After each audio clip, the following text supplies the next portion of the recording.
Good evening and welcome to the San Bruno City Council meeting and San Bruno Successor Agency meeting of January 26, 2016. I'd like to thank the Garden Club for the flowers they always provide for our meetings.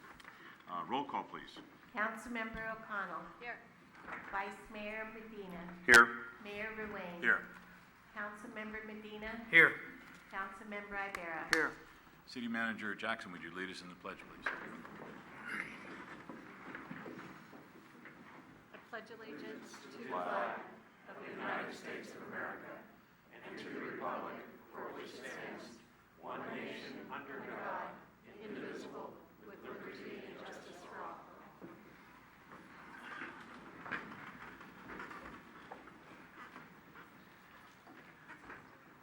There aren't any special announcements this evening.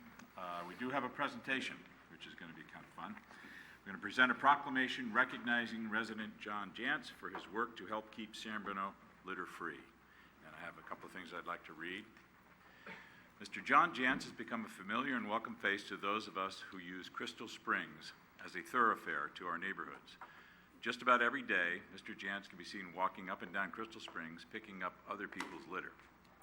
Retired for many years, Mr. Jantz moved to San Bruno 10 years ago from San Francisco. When his car gave out, he took to walking everywhere, including enjoying San Bruno's trails. It was while enjoying the beauty of the walk up and down Crystal Springs that he committed to maintaining it in his own way by keeping the curbsides clean. For the past 5 years, equipped with bags and sticks he has crafted to retrieve the debris, Mr. Jantz makes his way up and down Crystal Springs at least 5 times a week, cleaning up so that the rest of us can enjoy a litter-free drive. He spends one day each week cleaning up along the bridge area on Upper Crystal Springs. The common theme expressed by neighbors in the Crystal Springs area when they learned the council would be honoring Mr. Jantz this evening is that there should be more like him. It is because of citizens like John Jantz who give meaning to San Bruno as the city with a heart. And I do have a proclamation, and I'll read that also.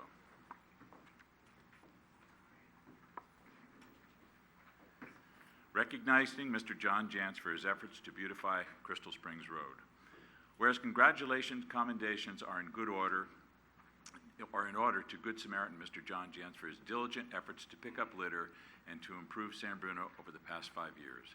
And where Mr. Jantz enjoys the beauty of the walk up and down Crystal Springs Road and is committed to maintaining it in his own way by keeping the curbsides clean. And whereas he retrieves curbside debris up and down Crystal Springs Road and along the overpass on Upper Crystal Springs Road several times per week. And whereas neighbors in the community have noticed this exceptional community service and have expressed their appreciation for Mr. Jantz and his dedication to the San Bruno community. And now, therefore, I, Jim Ruane, the mayor of the city of San Bruno, am pleased to recognize Mr. John Jantz for his efforts to beautify Crystal Springs Road, and on behalf of the San Bruno City Council and the entire San Bruno community, express our sincere appreciation. Mr. Jantz.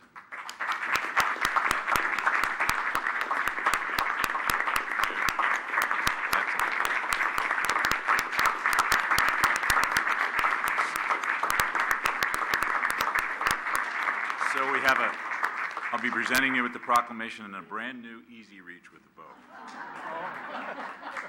Oh, Lord.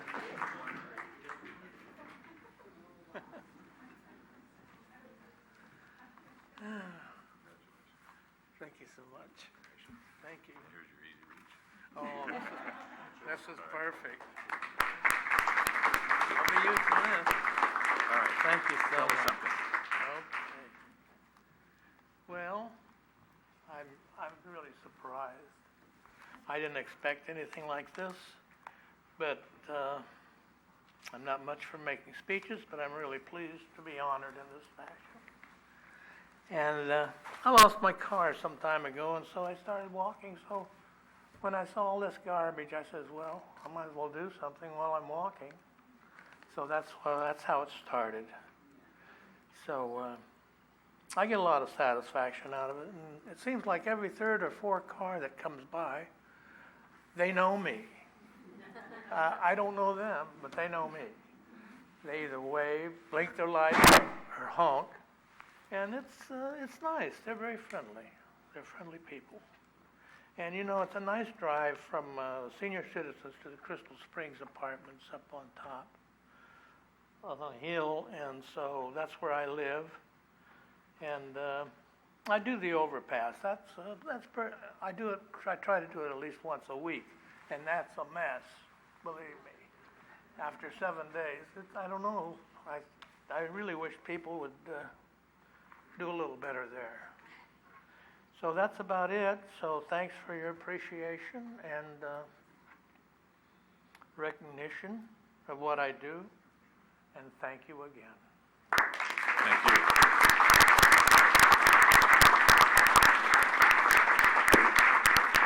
And a very special thanks to Nancy and Tony Kraus for bringing this to our attention. I know Nancy's been thinking about this for a long time, so thank you very, very much. Well deserved.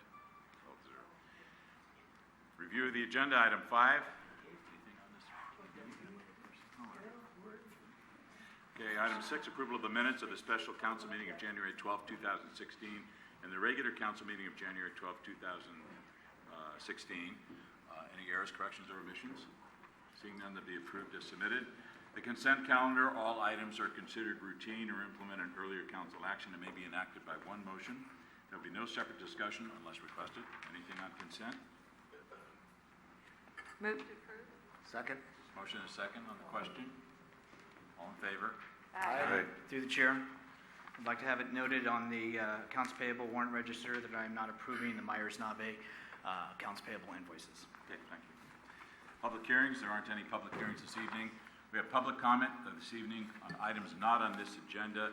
It is the council's policy to refer matters raised in this forum to staff for investigation and/or action where appropriate.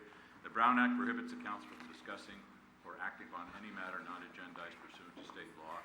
And we do have some speaker cards this evening, so if you want to speak to the council under public comment, I request that you fill out a speaker card and give it to the city clerk, and she'll give it to me.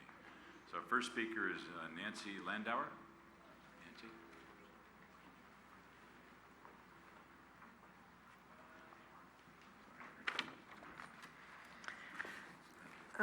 Thank you. I'm Reverend Dr. Nancy Landauer. I spoke here about a month ago, and I left my name and my email address and asked you to alert me to when negotiations with OTO were going to happen. Unfortunately, I didn't get any mention at all that anything was happening. I never did hear back from you. So I was a little surprised when I came a couple weeks ago and negotiations were beginning. And then I did come a couple weeks ago anyway, and that was when we brought the 750 cards from San Bruno members, all of them talking and asking that there could be a fair play in the negotiations, asking that people who worked in the hotel would be able to vote on whether or not they would be able to join a union or not. And I would like to have some kind of response back from you. You just took the cards and went away, and we never had any response back or how you felt or what was going on. And again, I'd left my name and email number asking for what was going on, and I never heard back. So I would like a response to those cards. And this Tuesday, I arrived for the regular sponsored council meeting, and I discovered, to my surprise, that the tract for the land proposal for where the hotel is going to be at had been submitted for an assessment, property assessment, and wondered how much that property had been assessed at, and found out that the assessment was not open and no one could find out how much the property had been assessed at. So I was quite surprised by that, because we would really like to have transparency. I think that's the key to what I'm here for tonight, is that I've been asking and asking and asking. This is the third time I'd like to know what's going on. And I think we as citizens here in San Bruno don't want to be treated as third-class citizens. We really would like to know what's going on, and that's really the key to what we're asking for. We as citizens in San Bruno don't want to be treated as third-class people. you're our elected officials. We want to know what's going on. I think we have a right to information. And there are other measures that can be taken to ensure that there's proper information that's given in all access to our practical concerns. Nancy, you're going to have to wrap it up. Okay, that was it. All right. That was my last sentence. Thank Other you. measures can be taken so On the that we button. do Thank you. get our practical concerns met. We're here tonight. We have a big crowd. We want our concerns met. That's it. Thank you. Next speaker is Sister Antonio Heapy. Sister?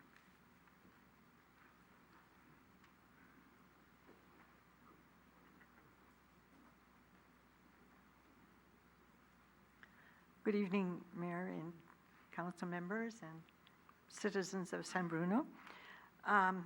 My name is Sister Antonio Heapy. I'm a presentation sister, and I have enjoyed living in San Bruno for almost 20 years now.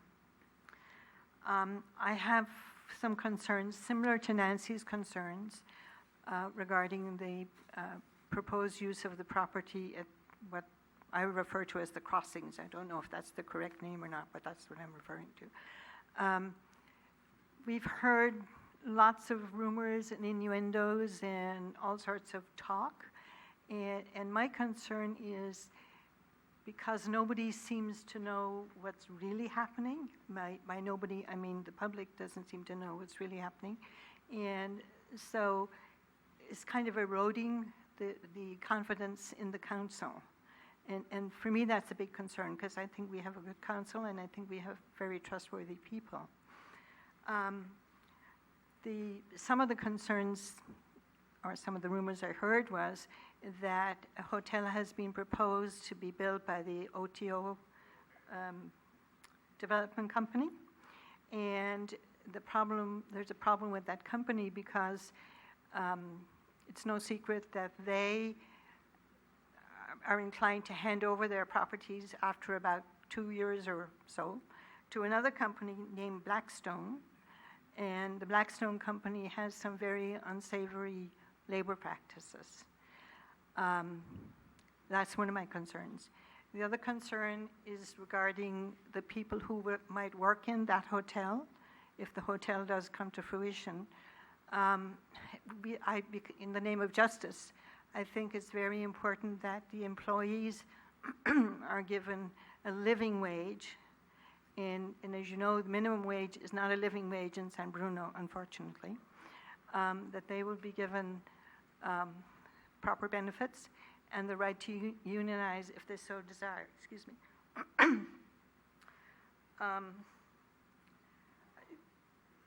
I think in the name of building up or rebuilding the trust in the council, that we need to get information, I mean concrete information, not just rumors and innuendos and he said, she said kind of stuff, and proper facts about whatever is happening with regard to this project. It probably is a very good idea. Having a nice hotel in the area is not a bad idea, it's a good idea. But how it's going to come about and who's going to put it there and all of that, these are all big question marks. So I'm appealing to you to, when you can, to give information as it is available. You won't have all the information at one time, I'm sure, but somehow to make that public so we can stop all this wondering and rumoring. Thank you very much. Thank you. The next speaker is Laurel Fish.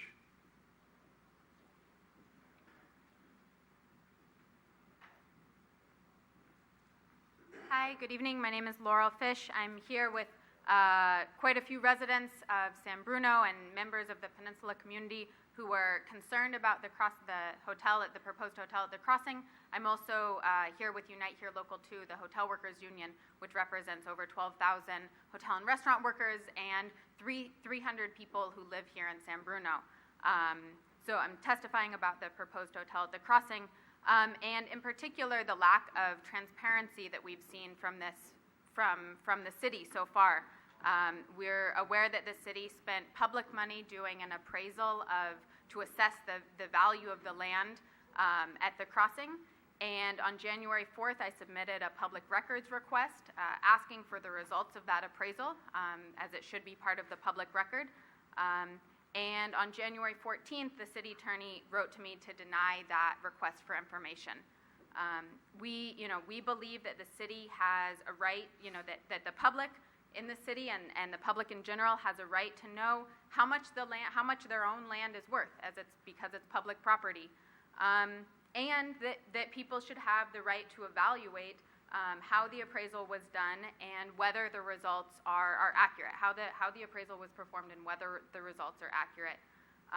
I've been present here at other city council meetings where you've stated that the public will have opportunities, that this is going to be a public process, that people will have an opportunity to give feedback and be involved in the process.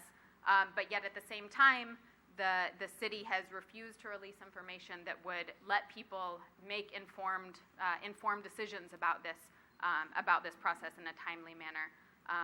We believe that the public has a right to know how much their own property is worth. So we're calling on you as city council members to release the results of the appraisal to the public. Thank you. Thank you. Robert Elliott?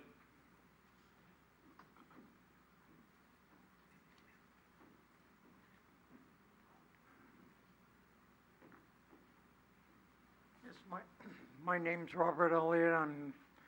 I live at 2815 Fleetwood, and I'm here tonight because I heard last night during a message on the phone that this building was going to be built with non-union help. It's going to be all non-union. That builds a hotel. I think that's very illegal, because I don't think the city's got the right to say you can build it, you can have the union come in non-union. I don't think the city's got that right to do. I think the union, a matter of fact, the council, if you stop and look back, how many of your parents were union at the time? They raised you union. And you're going to sit up there and say non-union's allowed in and the union's not? I think the city's making an awful mistake. And they should stop and think about it. Thank you. Thank you. Thomas Miller?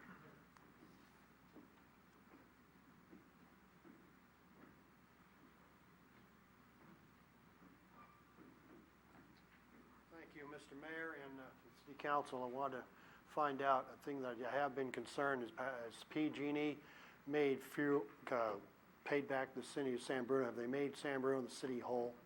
Have they tried to make, I know there was a big thing about that, and I was at the stockholders meeting about 2 years ago, and I told the PG&E top president to his face that him and his clan need to be in jail.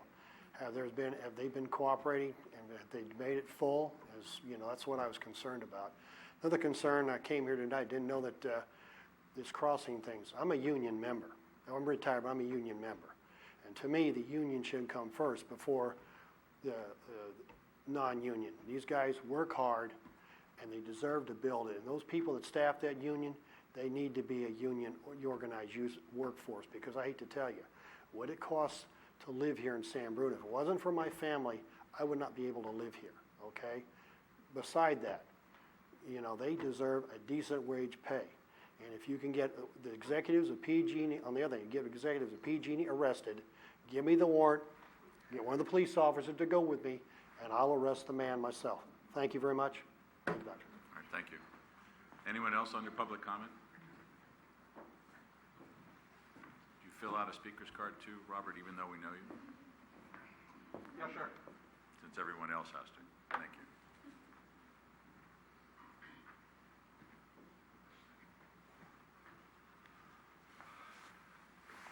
Mr. Mayor and Council, my name is Bob George. I live on Chabot Drive, and I'm here. I come in peace. As I have for several years now, I come with calendars. I'm a past member of the 10-year member of the Board of Directors of HIP Housing. HIP stands for Human Investment Project. pardon me while I hold the picture up so that Robert can take my calendar up. So, I've been waiting for one of those. oh, yes. You're all familiar with HIP Housing. The city of San Bruno has been a friend to our nonprofit for some time for the sake of the public. HIP is a 44-year-old nonprofit that's been operating here in San Mateo County to provide housing for people who need the help. There are a number of programs that HIP runs, and one of them that is very popular and iconic of HIP is this calendar program. There are a number of elementary schools in San Mateo County that provide.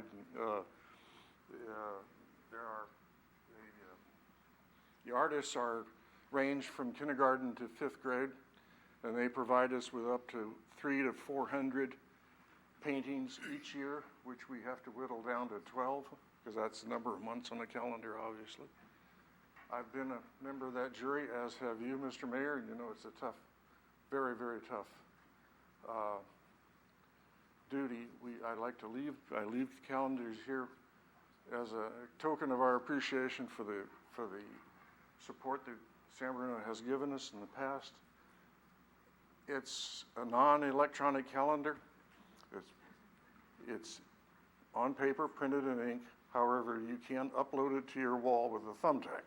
I hope you enjoy it. Thank you, Robert, and thank you, HIP Housing. Thank you. Robert?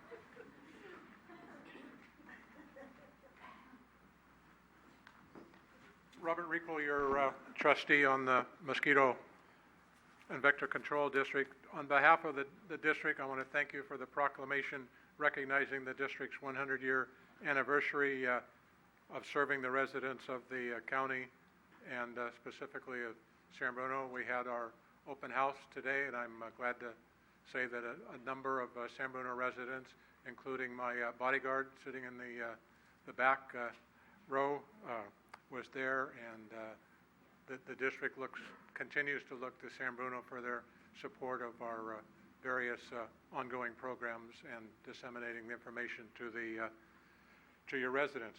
I put on the table in the back here, you have a special, the five of you have, and Connie have a special thank you coming by way of Carol tomorrow.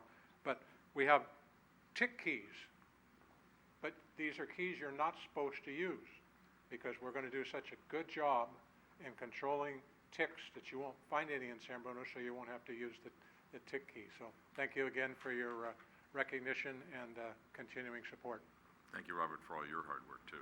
So, anything else under public comment?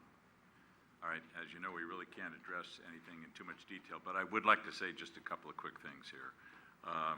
There is no deal with OTO. There is no deal with OTO. Nothing's been signed, sealed, or delivered.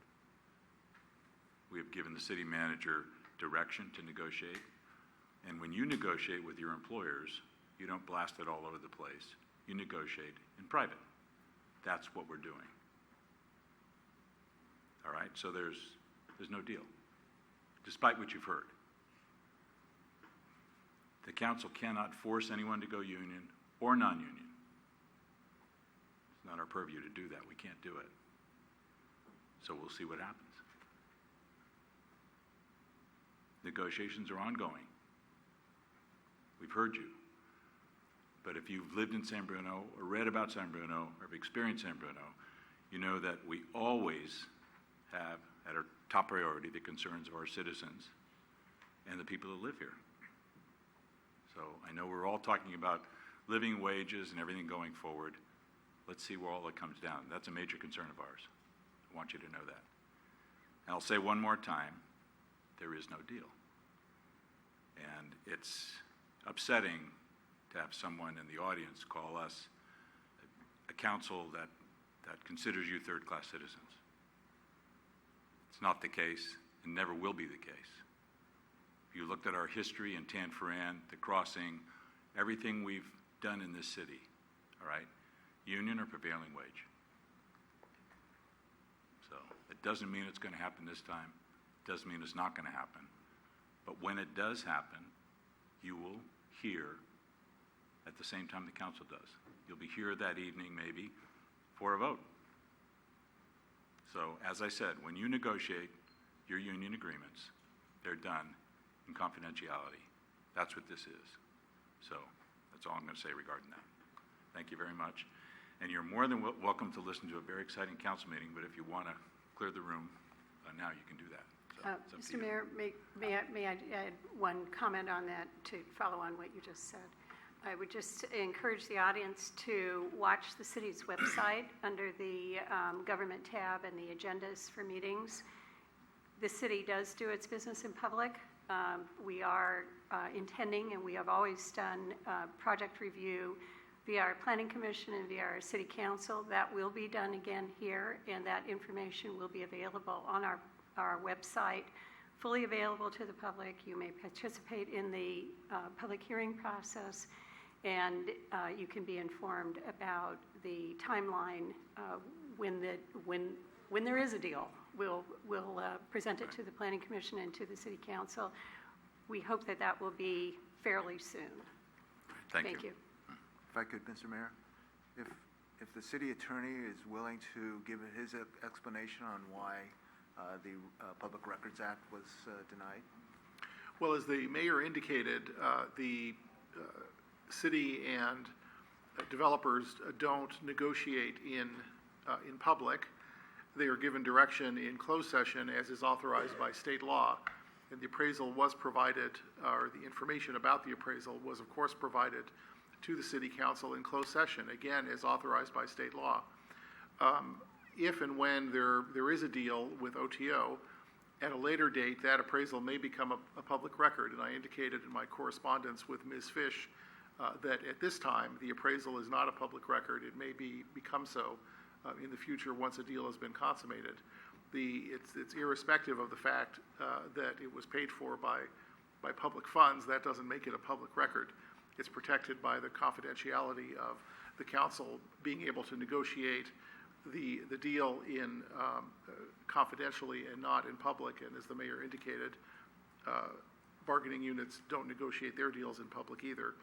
And we're not negotiating this deal in public. However, as the city manager indicated, the public process has occurred. There has already been a public process, a very extensive one, in fact, years before this, and there will continue to be a public process at the Planning Commission meeting and then also at the City Council. All right, thank you. So under review of the agenda, I neglected to move item 11, which is the report of commissions, boards, and committees, up to right after public hearings. We'll move them right up to right after public comment, which is right now, if that's okay. So we'll listen to receive the annual report from the Personnel Board.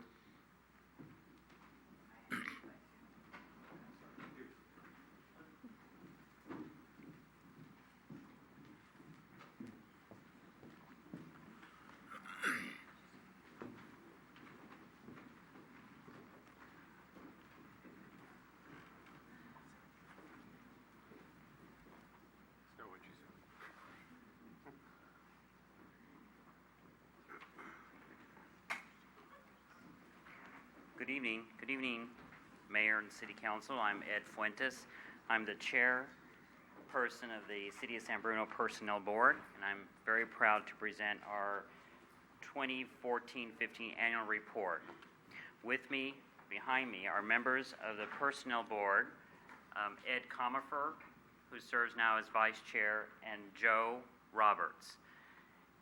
Anna Marie Jones could not be here this evening. She's visiting her grandkids in Chico, but she served as Vice Chair all the way up until 2015. Our accomplishments for 2014-15 are we reviewed and recommended changes to the Recreation Services Coordinator job description, which is housed in the Community Services Department. We also recommended the extension of the Fire Battalion Chief and Police Sergeant eligibility list. And we recently approved the Assistant to the City Manager job description, which is housed in the City Manager's office. Going forward, as part of our charter, Our goals are to continue to review the status of recruits, current eligibility list, and any compliance reports. We will also continue to evaluate the recruitment processes that we have in place, continue to assist in proctoring written exams and evaluation tests as needed and as required, as well as continue to review the city's various job descriptions as they change through time. As I mentioned, Anna Marie Jones could not make it here this evening, but I wanted to say a few words about Anna Marie Jones' service. Many of y'all know Anna Marie Jones as she served on the Personnel Board for 23 years. She's also been a citizen of San Bruno for 75 years, having moved here at age 5, and she's very proud of that fact. I spoke with her earlier today.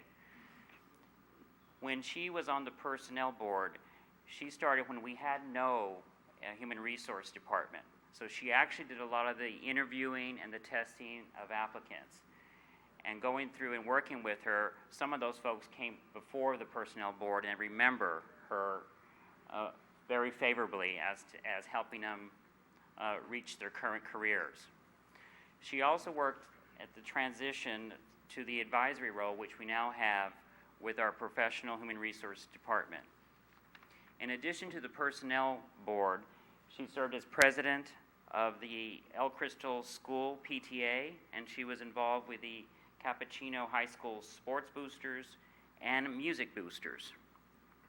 And she ended her career as an employee in the San Bruno School District. That was a 26-year career. Anna Marie Jones has been a valuable member of the Personnel Board and a great citizen for us here at San Bruno, and we salute her this evening. Thank you. Thank you very much.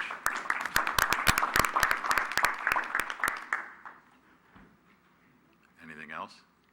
No, thank you very much. As we always do, our boards, commissions, and committees are really the lifeblood of this community. You're all volunteers, and a lot of people don't see you because you're in the background, but you spend so much personal time helping to make this city what it is. So thank you and the rest of the board members, and especially Anna Marie. Thank you very much. Through the chair? Yes. Nope, this way. Irene. My heard voice voice. must I have heard gone voice. deeper. I just want to say I had the privilege of being the council liaison with these gentlemen this last year, and Anne Marie, however, wasn't able to attend the particular meeting I went to. But they are meticulous and very conscious of the effect of the words they use on the job descriptions, and we had very lively discussions about what one word meant or how we should change things, or I should say how they should change things. So I really, really appreciate their dedication, and it can be very tedious. There's pages and pages of things to be very careful about, but I really want them to know how appreciative I am of them and the whole council. So thank you very much. And we appreciate your support, as well as the Human Resources Department led by Tammy for all their help through the years. Thank you very much. Thank you. Okay, great. We'll go right on to conduct of business, item 10A. We're going to appoint members to fill vacancies on commissions, boards, and committees. We've interviewed just about everyone here, either at the last meeting or previously, and let me get the list here, wherever it is.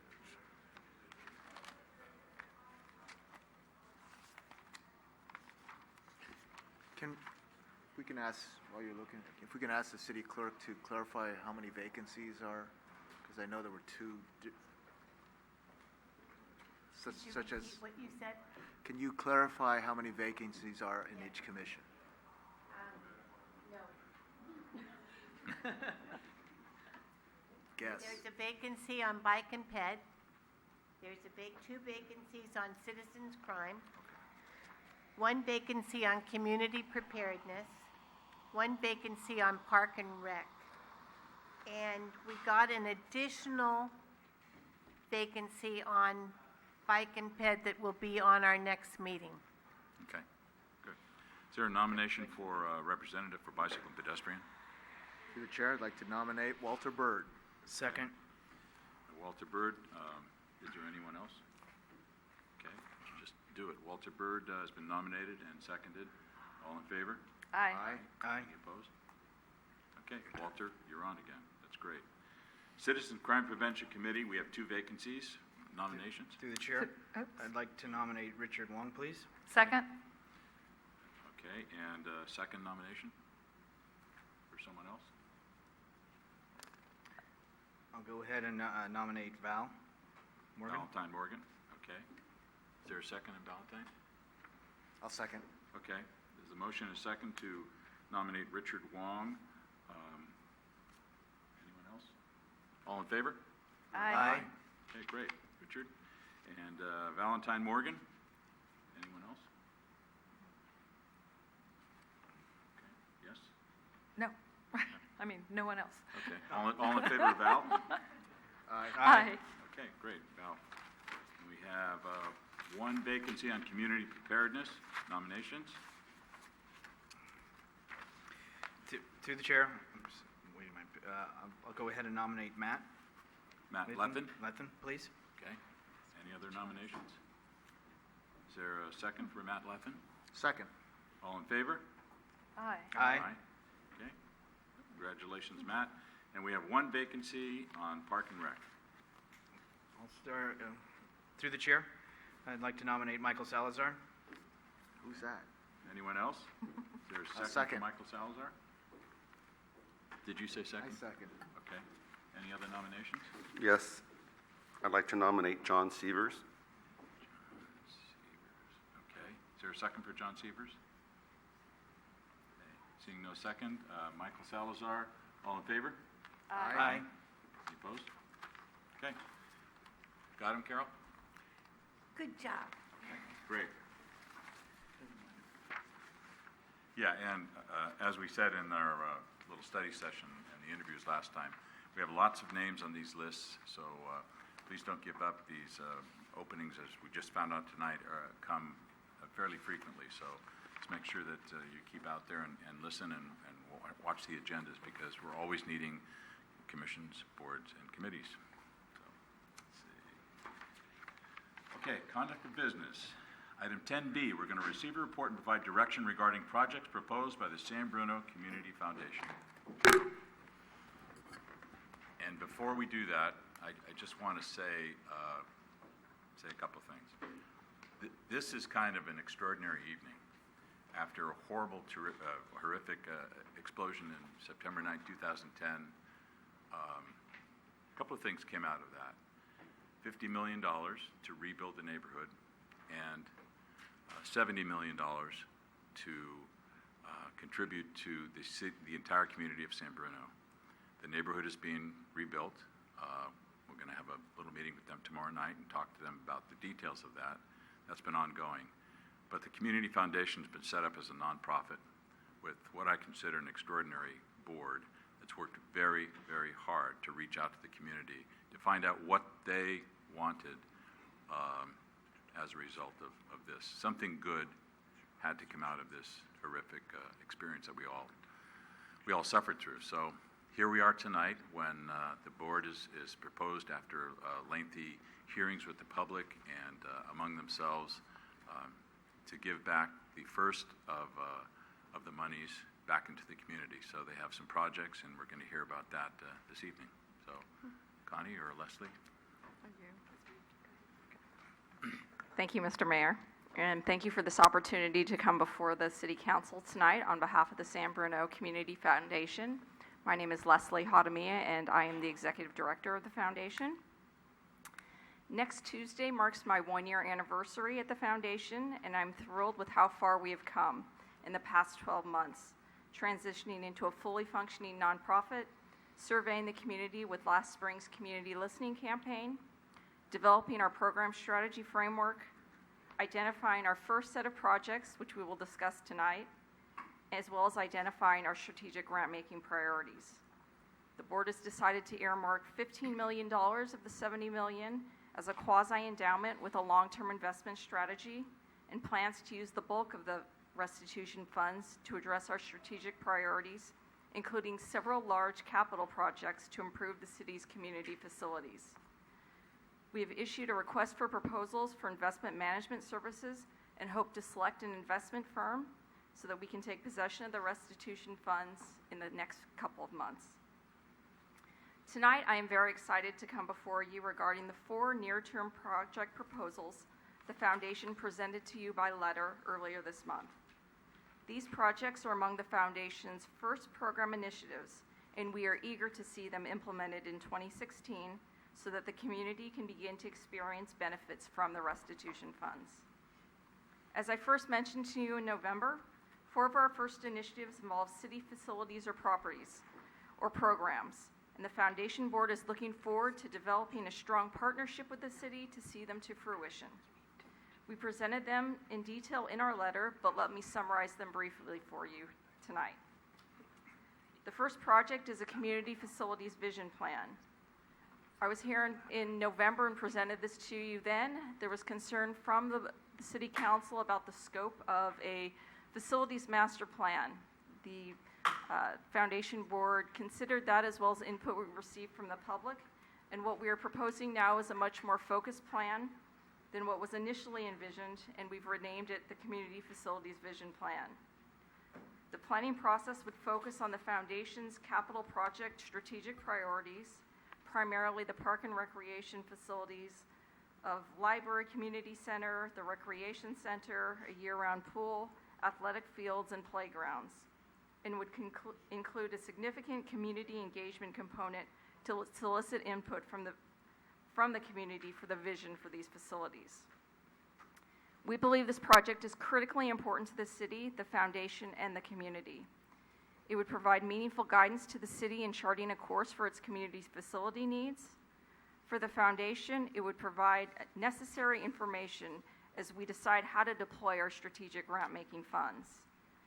And it would provide a useful blueprint for approaching other funders for the capital projects in order to leverage the restitution funds. As we all know, $70 million is a lot of money, but when we're building buildings, it's not necessarily a lot of money, and we will need partnerships to make all of these projects happen. We are proposing a grant of $300,000 for this project. As part of it, we strongly urge the city to conduct a pre-planning process utilizing Anderson Brule Architects, the firm that is already familiar with many of these facilities, having provided the Foundation with a cost modeling tool this past summer to develop the scope of work and work plan for the vision plan. The second project is a Community Day sponsorship. During the community listening campaign, we consistently heard San Bruno residents express a strong desire for more community events and activities that would create a stronger, more engaged sense of community throughout San Bruno. In particular, we heard support for making Community Day into an annual event.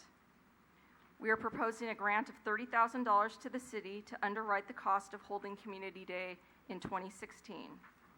We support the idea of moving the event to late spring, early summer, possibly in conjunction with the annual Posey Parade.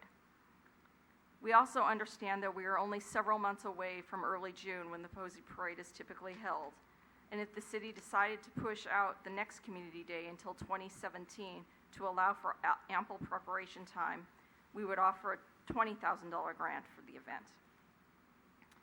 Our third project proposal is for pedestrian safety efforts. A prevalent theme we heard during the community listening campaign, particularly given the source of the restitution funds, was a concern about community safety. Consistent with this theme, the Foundation would like to support efforts to improve pedestrian safety in the Bay Hill and downtown areas. As such, we are proposing a grant of $170,000 to the city for lighted crosswalks or other visible pedestrian safety measures. We understand that some of the Bay Hill corporations are also interested in improving pedestrian safety in that area, and we see this as a wonderful opportunity to develop a meaningful private-public partnership. And the fourth project we bring to you today is the development of a new park at 324 Florida Avenue. Although most community facility projects would benefit from the Community Facility Vision Plan discussed earlier, the Foundation would like to support a small capital project that can be executed in 2016 and clearly demonstrate the benefits that the restitution funds can have in improving San Bruno's community facilities. In this light, we are eager to partner with the city to transform 324 Florida Avenue into a neighborhood park in an area of town that currently lacks park and playground space. We propose a grant of $200,000 to the city to develop this park on the east side of town. Before I close, let me mention 2 other initiatives that the foundation expects to launch this year. In just a few weeks, we anticipate launching the Crestmore Neighborhood Memorial Scholarship, which will support San Bruno students in obtaining a college degree. The foundation board will be considering the program proposal next Wednesday at its regularly scheduled meeting, and we will begin promoting the program soon after so that the first round of scholarship awards, totaling $100,000, are distributed by the end of this school year. Later in 2016, we plan to launch a community grants program that will enable local community groups to apply for foundation funds consistent with the foundation's established focus areas. The 2016 budget for the program will be $200,000. In total, the scholarship program, community grants program, and the 4 projects before the council tonight, the foundation hopes to utilize $1 million of the restitution funds in 2016 to benefit the community. Thank you for the opportunity to present the foundation's proposal. We look forward to hearing the council's response to those proposals, and I'm happy to answer any questions you may have. Thank you. Connie? Mr. Mayor, members of the council, you've had a good summary of the foundation's proposal, and I wanted to provide staff's recommendation. You have had the letter from the foundation now for some time, and the foundation is anxious to move forward, as the executive director has clearly indicated. As such, staff recommends the following. And that is, given that this is, by its nature, not only a unique and unprecedented relationship and opportunity that the city has working together with the foundation, it is, by definition, a long-term relationship and partnership.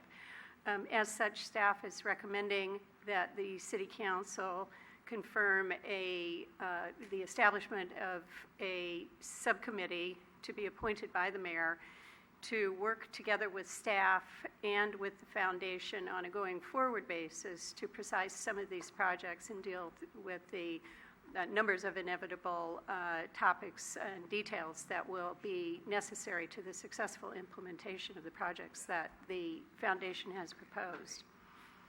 Secondly, in review of the project proposals that the foundation has made, all of which are very exciting for the community and its future, staff recommends that there are 2 projects that we would really urge your definitive consideration about tonight and your specific direction as to moving forward.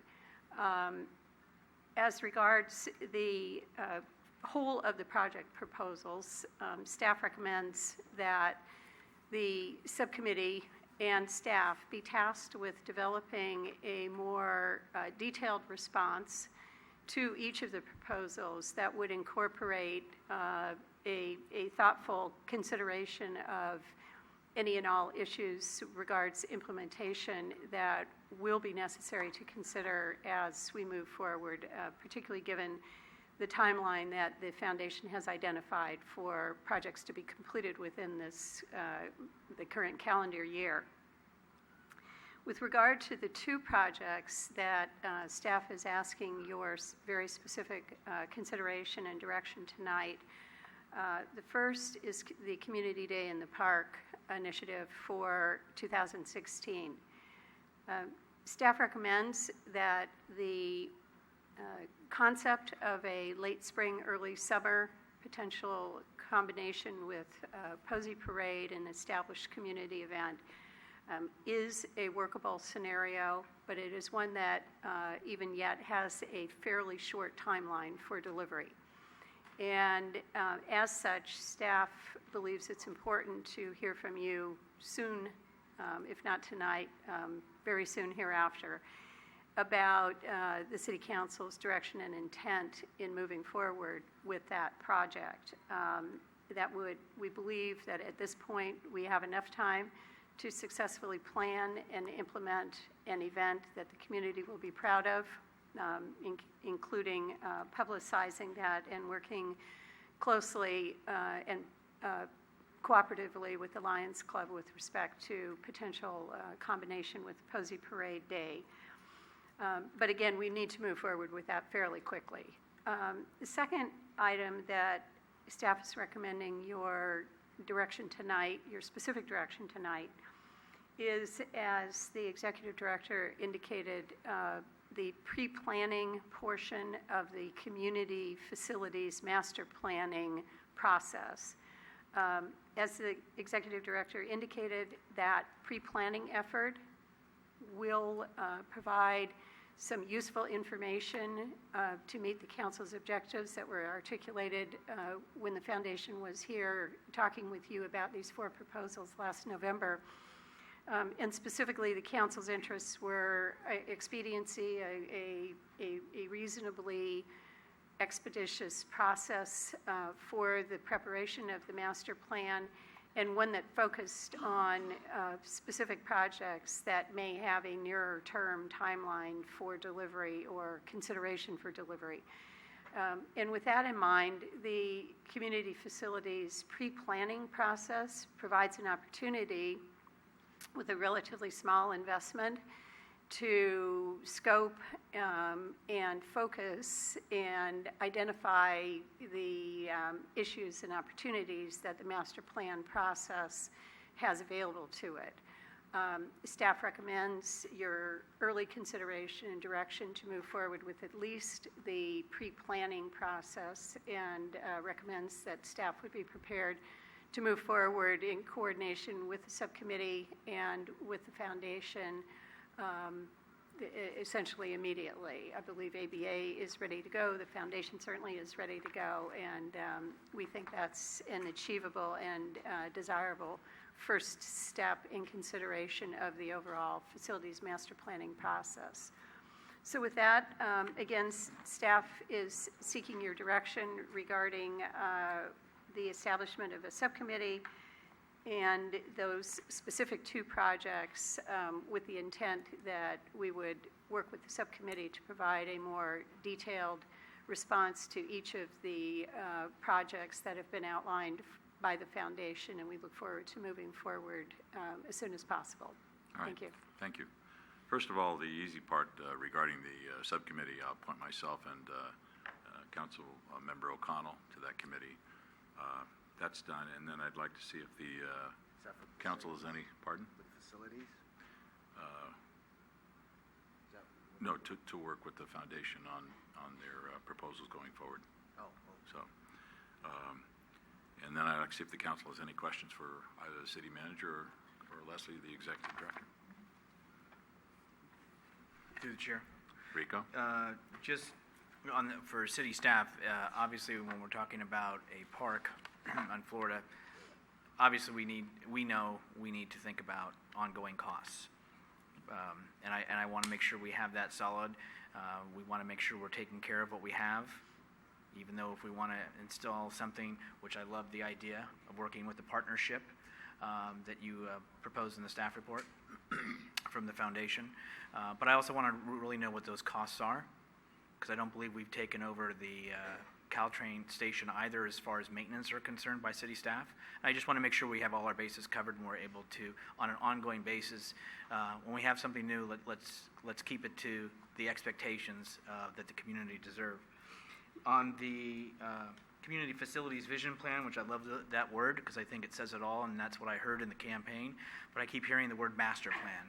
So I'd like to get clarification from staff, city manager, is this a master plan where it includes all facilities, or is it specifically toward the community facilities that were brought up in the listening campaign? So again, it's a wording difference that may not be as significant as you're suggesting. I'm sorry for using a different word than the executive director did. The pre-planning process is intended to provide a more definitive scope and content of the ultimate vision plan, and we would look forward to, our recommendation is that we're seeking your direction tonight to move forward with the pre-planning process, and we will come back to you through the subcommittee's work with, and back to the foundation with a more definitive concept about what should be included in the comprehensive vision plan. Thank you. And then finally on the Community Day, we're about in February. June is here. It's a short time. So I always believe in getting it right, not making it quick to hopefully get it right. So the subcommittee obviously has been appointed so they can look at that. I know, my understanding is, thanks to City Manager, it's about, 2015 was about $36,000 for Community Day, which paid for staff and all expenses that were incurred that day, and for the setup and takedown. So your proposal, I believe if it were in this year's up to $30,000, which is almost entirely paying for the entire thing, and then going forward would be $20,000. So I also know Lions are good folks, and I appreciate all that you do, but I know that it also is talking about tradition, and the Lions, it's been their Posey Parade, and I learned myself 2 years ago that even if you want to move the baseball game on Lara Field to another day or 2 hours later, there's some concerns that come up. So I just want to make sure we're giving adequate time to having a collaborative relationship that's going to lead to success if we do it in this year. Yeah, so let me respond specifically. So staff's recommendation at this point, and I probably should have said this earlier, is that delivery of the event would be within the $30,000 amount that the foundation is proposing for an event in the 2016 year. You're correct that in the 2 prior years, expenditures have been more than that.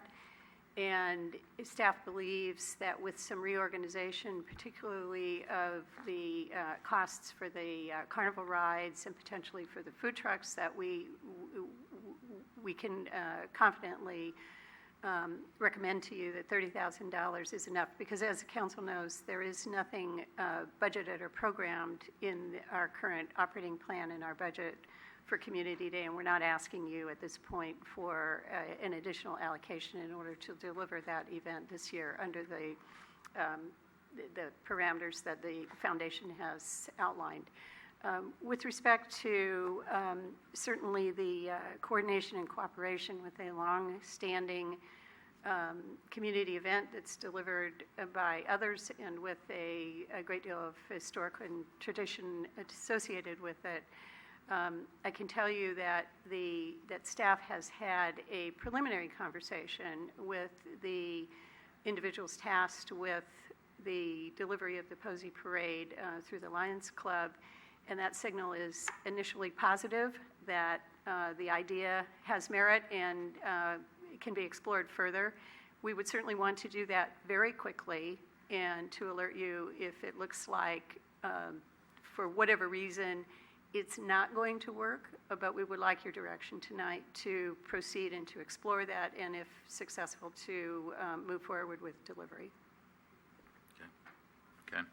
I'd like to add, as a resident Lion, that I made it very clear to the club that with this proposal, that if we partner with the foundation and the community, is that we make it a community event, which means the other service clubs like the Rotary Club and also the schools, get involved. So just like the success of the last Community Days, it's an addition.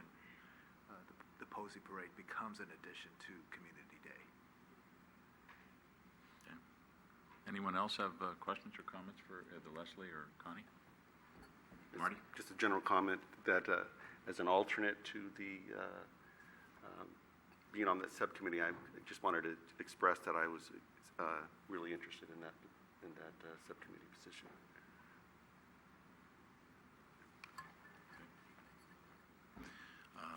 Anything else, Irene? I just want to say, I think staff has to speak to making this successful. I understand staff has learned a lot of lessons from the last 2 community days, and I think that they can pull this together. I would like to give direction to go forward with the community day coupled with the Posey Parade. I've been to 60 Posey Parades, something like that, and they've evolved over time. They used to be very different from what they are now. Now it seems to be mostly sports, baseball groups that walk down the middle of the street and then they play games, play baseball games, or they do whatever. So I think if we could combine this with other people's interests on a community day, we'll get more participation and maybe grow it bigger and get back some of its old glory. So I would like to, I don't, if you need a motion on that or make a recommendation leaving it to the subcommittee. Well, let's, why don't we do this? They're looking for direction this evening on the Community Day in the Park, number 1. Are we all in agreement that we should proceed as soon as possible with the Community Day in the Park? Yes. Yes, I just like a clarification. I guess I was misunderstanding the request from the city manager as far as subcommittees. I thought, it was my the way I looked at it was that we'd have separate subcommittees for possibly these first 2 projects. Not necessarily a subcommittee that is working with the foundation and the city. My concern is that we've got a subcommittee of the city now part of planning of the community day.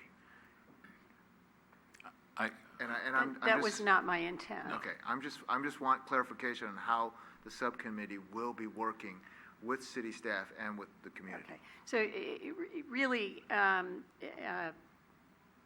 to be direct about that, the intent was to formulate a more substantive, comprehensive response to the foundation on the 4 projects for presentation and action by the city council. That's number 1. And number 2, I would envision that subcommittee to be having the primary function would be representing the city council as outlined in the foundation's materials, should we go forward with the comprehensive community vision planning process.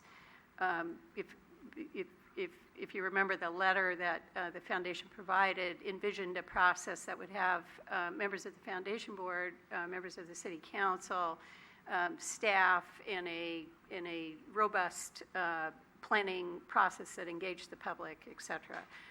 That was really what I had in mind, and not much more than that. Right. Okay, so I think we have a consensus on the Community Day in the Park, and we'll get on that right away. And then how about the pre-planning for the Community Facilities Vision Plan? All in agreement that that needs to be done? Yes. Okay, you have direction. And how about the overall direction regarding all of the projects? I think they're great and well-deserved, so. If I could also. Go ahead. For 3 and 4, I mean, you've got you have traffic safety. I would like to include those volunteer commissions involved with that project and also Parks and Rec for the Florida Park. Right. Absolutely. Right. Okay. All right. Good job. Great. Thank you very much. Okay. Thank you. Great. Big step, huge. Item 10C, adopt an amendment number 8 to franchise agreement for integrated waste management services with Recology San Bruno, designated an alternative disposal site.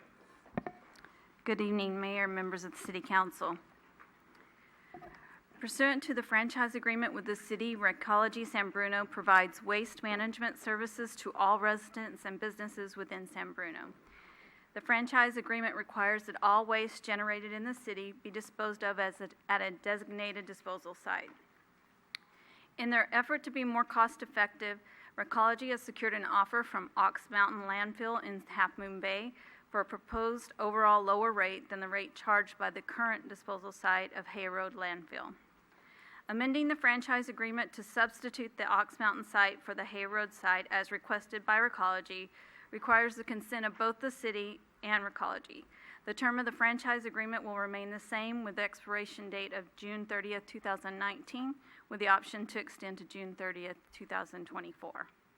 While there is no fiscal impact to adopting Amendment Number 8 tonight, the lower landfill costs will be included as part of the overall operational cost in the detailed rate calculation that is scheduled for this fiscal year. However, it is important to note that lower costs in one operational area, while always helpful, does not necessarily mean that the rates will decrease. The detailed rate calculation takes into account of all forecasted annual costs of operations, and any fluctuation in these expenditures as a whole will impact the overall rate adjustment. Staff anticipates bringing the rate adjustment to the council as part of the Prop 218 notice and protest process in March. And that concludes my report, and I'm available to answer any questions. And Kirsten, and I'm going to mess it up, Pinoki, the General Manager of Ecology, is also here to answer any questions. Okay. Any questions for Angela or Recology? Through the chair. Thank you.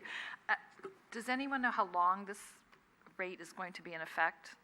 Or do we have a guarantee? Is it a year, 2 years?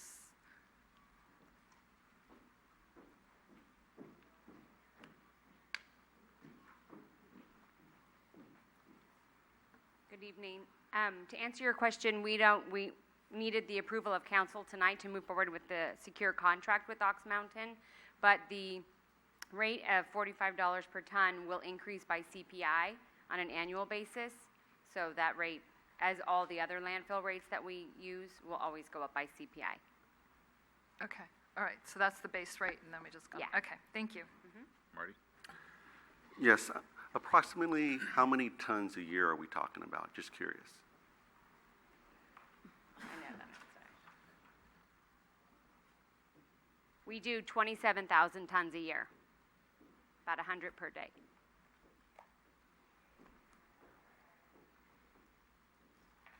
Okay. Anything else? Okay.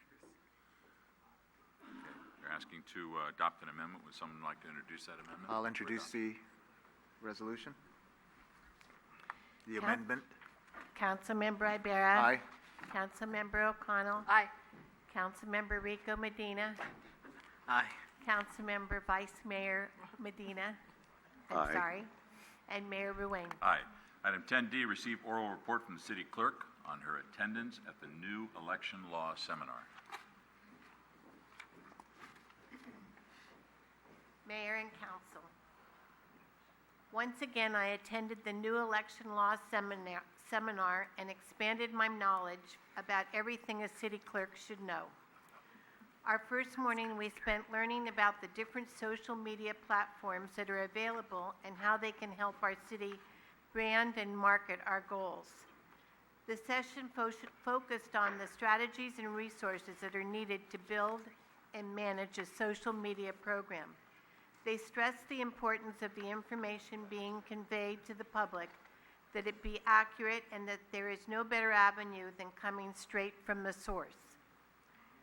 Tackling today's record challenges and Americans with Disabilities Act finished off our afternoon before we went to a networking reception with the finance people who were also attending their own seminar. Our next morning focused on elections and new law updates. There was a lot of discussion about all-mail ballots, and I was able to interact with the audience, having just gone through an all-mail ballot here in San Bruno. A county clerk from down south gave us an overview of the legislation, rules, and regulations approved during the 2015 legislative session. No seminar for the city clerks can be conducted without receiving updates to the FPPC. The importance of hearing them, though, is being able to come back to all of you and remind you what you need to do and what forms you need to turn in. Everything we needed to know about initiatives, referendums, and recalls, from process to procedure, were discussed. Some of the clerks shared their nightmare stories regarding recalls. It was an informative session. We concluded with a speaker by the name of Scott Christopher, who shared with us how fun and humor and lightening up can achieve remarkable results.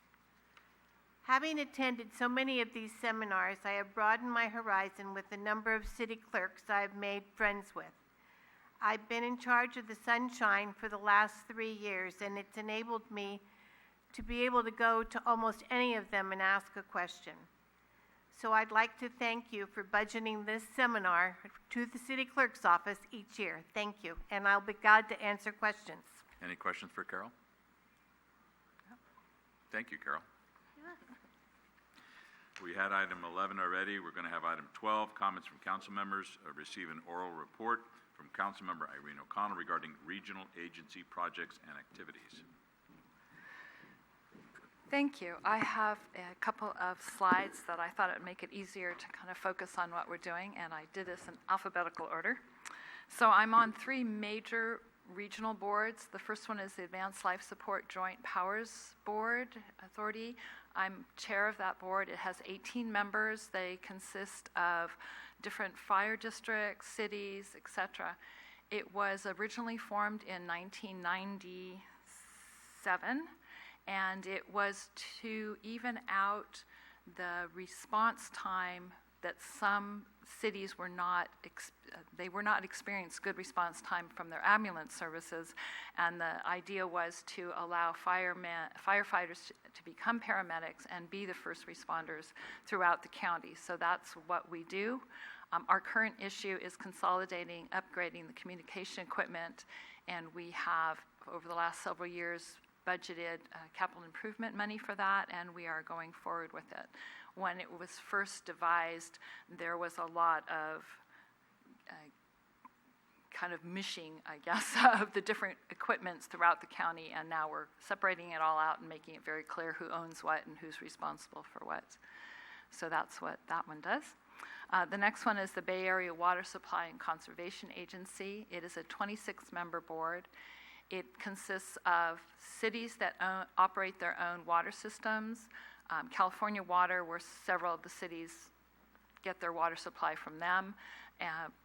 Cities like Hayward, areas like Stanford University, all are part of this board. And it was originally conceived to force, actually, San Francisco to upgrade its Hetch Hetchy water system. It hadn't had any capital improvements done to it for many years, and it was not seismically safe.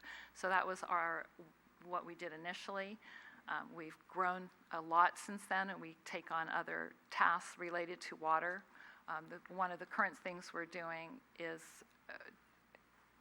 figuring out, we've done several studies now, and figuring out how to develop drought-resistant water supplies, either by wheeling water through other agencies or desalination plants or things like that. So we will be coming to the cities with recommendations very shortly about what to do during drought times.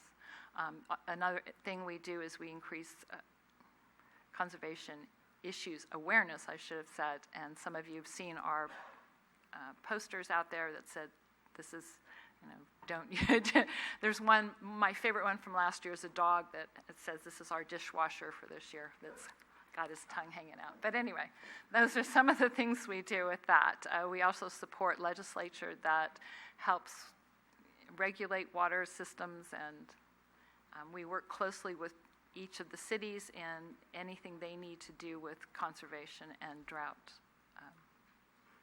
issues. So the next is City County Association of Governments, CCAG. It's a 23-member board. It has 1 member from each city. There's 20 cities in San Mateo County. It has 1 member from the county itself, 1 member from the Transportation Authority, and 1 member from the Transportation Agency. So in that one, that was created in 1993, and it was to consolidate the cost of, at the time, each city was required to pay for a stormwater permit, and which was about, I think, $10,000 at the time. So each city would have had to pay the state $10,000 for obtaining this permit. Somebody thought that was totally ridiculous, and they formed this joint powers board. So we pay now $10,000 for a permit for the county. So it was a cost savings initially, plus we now do all these other things. We're also the congestion management group. We work on a lot of things dealing with transportation. Transportation money comes in from the federal government and the state government, and we are the pass-through to different agencies. We make grants and pass money on to Samtrans and Caltrain, among other things. As you can see, we deal with stormwater runoff, airport land use compatibility planning, and then the three committees listed under it are support committees for that. Legislative committee, which I'm also on. We make recommendations regarding current legislation and suggestions for future legislation. The next one, which is a huge one, Congestion Management and Environmental Quality Committee. It's an advisory committee to the whole of CCAG, but it has members in it who are not CCAG members. We have members of the public, members from the business community, and it is a 15-member committee. Anything that goes to CCAG that has to do with congestion management and the environment comes through us first, and then we make our recommendation to CCAG. So currently we are looking at something that is fascinating that will be talked about a long time in the future.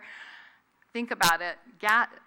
There was a seminar that we attended recently, and one of the issues was about the gas tax. And people typically, the studies show, do not know where the money comes from to repair your streets and roads. People had all sorts of ideas. They thought it was property tax, part of your income tax, all sorts of things. Not one person in this, I think it was about 200 people that they studied or asked the question of, not one person said gas tax. No matter how many times you fill your car up with gas, we don't pay much attention to it. So there's a gas tax. It goes to pay streets and roads, not just locally, but your state highways system. Because of the fuel efficiency of more and more cars and electric cars, the revenue produced from this gas tax has gone down dramatically. The cost of fixing the streets and roads has gone up equally dramatically.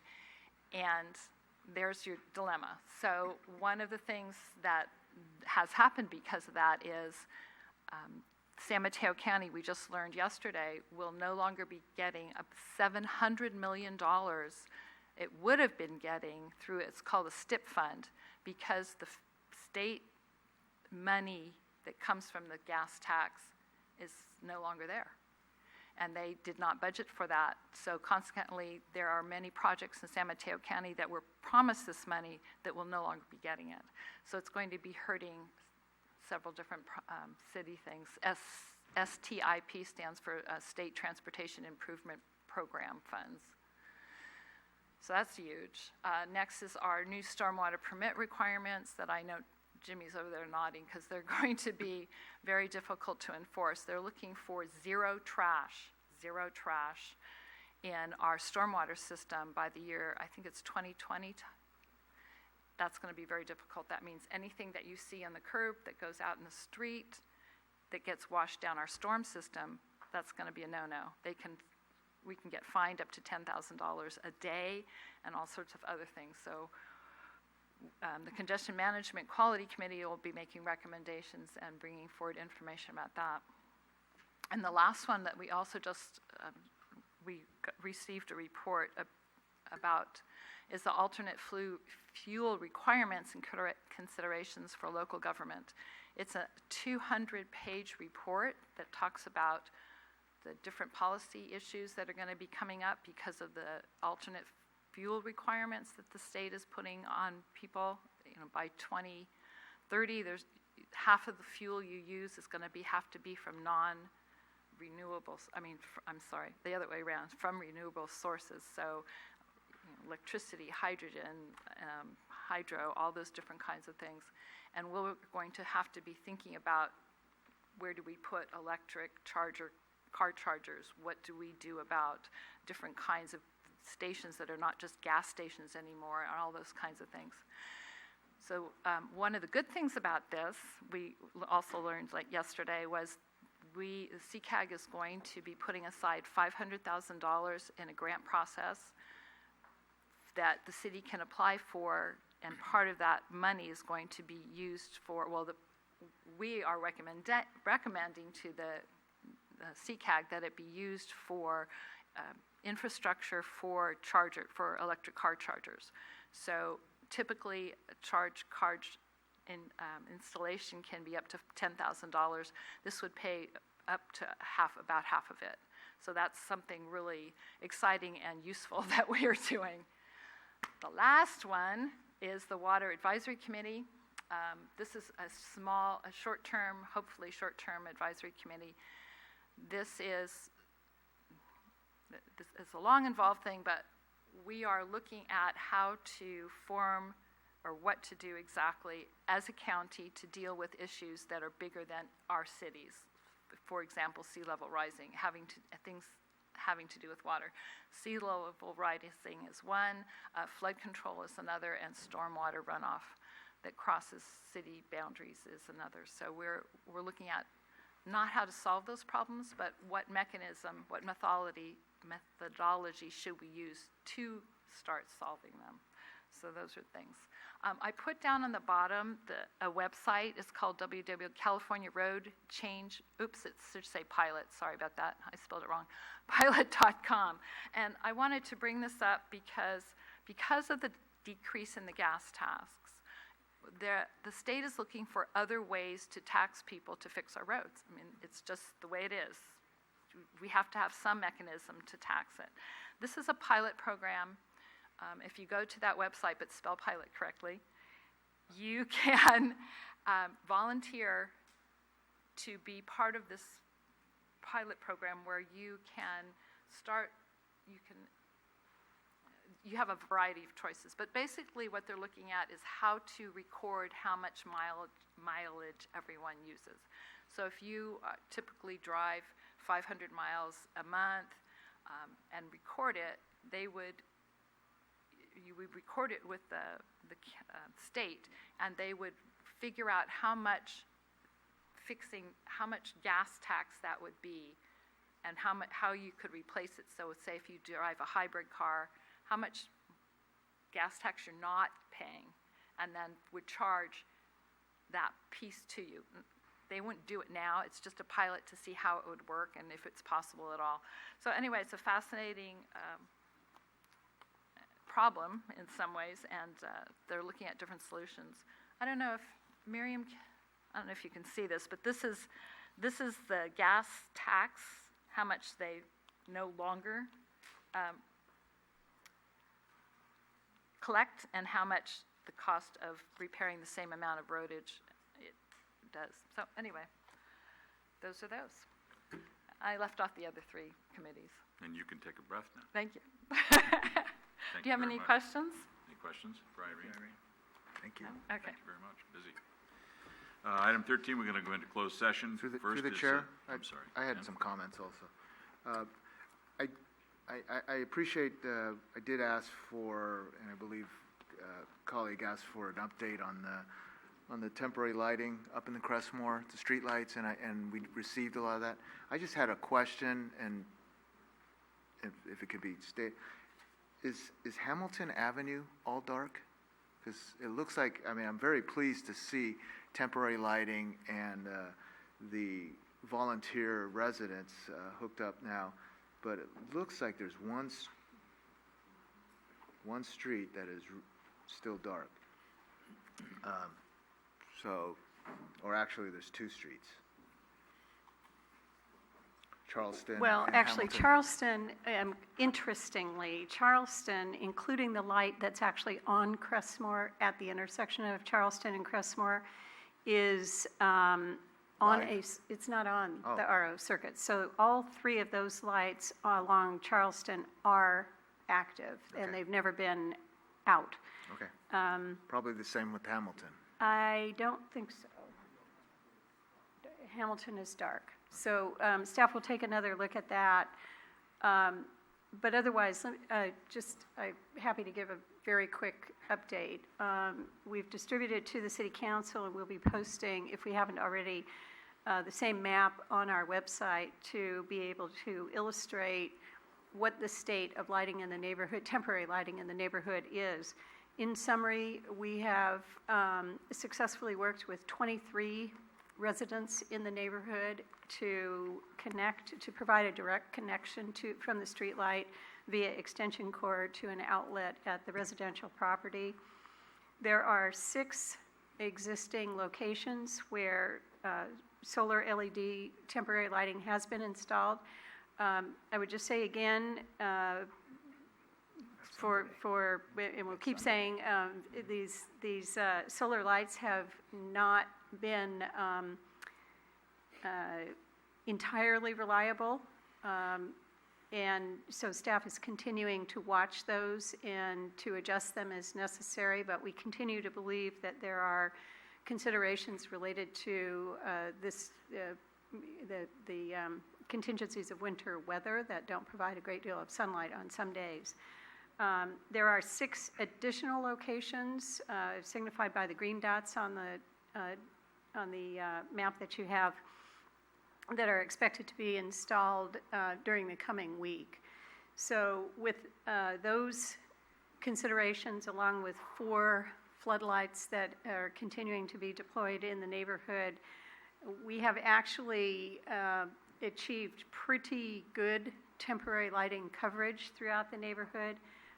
As the council member indicated, there are a couple of areas that we need to look at some more, but we're pleased with the progress that we've made so far to get, as I said, pretty good coverage throughout the neighborhood for temporary lighting. As to the permanent lighting solution, the staff has also been very busy negotiating with St. Francis Electric to achieve a reasonable and agreeable price for the permanent repair, which, according to the City Council's direction, is to replace the underground pole-to-pole wiring, which will result, when that project is completed, with all new components to the existing RO system, the regulated output system. That would include all new fixture heads, all new, probably not everything is new. The poles themselves are not new, actually, but they're not part of the circuitry. A new transformer that powers the system, new LED heads, and new in-pole wiring, which has already been completed. The only remaining piece of the system that hasn't been replaced, the circuit system, is the pole-to-pole underground wiring. Currently, staff informed me today that we've neared completion and are on the verge of being prepared to sign a contract with St. Francis Electric at $398,000. Is that right? So at this point, that is less than what we previously reported to you. We believe it's a more precise, accurate, and achievable cost. So I'd be happy to answer any questions. Thank you. And on another utility issue, I'd like to also ask, a resident came up to me regarding the sewer lateral warranty, and I looked back at the minutes, and back in April of last year, when the sewer lateral program was adopted, that it states that a warranty program will be sponsored by the city. And it's my understanding that it has not been established yet, so I was hoping that we can get that out, because it also says that there be some outreach to the residents. And it's what I heard from this resident is that in Daly City, it is a very good program. And so we'd like, as much as I would like the city to pay for it, I think the warranty program is something that's very cost effective and serves its purpose for the residents. So if we can get that going. Thank you. Through the chair. On November 24th, we had a council meeting, and under council comments, I brought up about establishing a one-time subcommittee to look at employee acknowledgement and recognition. Mr. Mayor, you were not here, and Mr. Medina, you were not on the council at that time. So I wanted to bring it, it's been a couple months, and I know the holidays were busy, but in our new year, I wanted to bring that back forward for council consideration to have that subcommittee appointed. to have that reviewed so we could see, look at, and come with a plan and guidelines for each department throughout the city to acknowledge our staff. So I'm asking if there's council interest for that. I think there is. Are you interested in being on that committee? I am. Marty? Sure. Okay, got our committee. Well, at least you can't mess up the last names. The two Medinas. It's It's going to be done right. Okay, fine. Anything else? Any other comments from council members? All right, item 13, we're going into closed session. We're going to have a conference with labor negotiators pursuant to Government Code Section 54957.6, agency designated representatives, the city manager, human rights resources director, employee organization, San Bruno Professional Firefighters Association, Public Safety Mid-Management Bargaining Unit, miscellaneous group, Mid-Management Bargaining Unit, San Bruno Police Bargaining Unit, and the San Bruno Management Employees Association. And then we have another closed session after that. It'll be conference with legal counsel, existing litigation pursuant to Government Code Section 54956.9D1. The names of the cases are the California Public Utilities Commission rulemaking matter, the California Public Utilities Commission proceeding on gas safety culture matter, and the California Public Utilities Commission proceeding on ex parte communications. And before we adjourn, I would like to have you join me in a moment of silence for a very special lady who passed away recently. Carol Klatt was a member of the Daly City Council for a number of years, was a very good friend to the County of San Mateo, and my very good friend too. So she'd be sorely missed, and I would like you to join me in a moment of silence in her memory.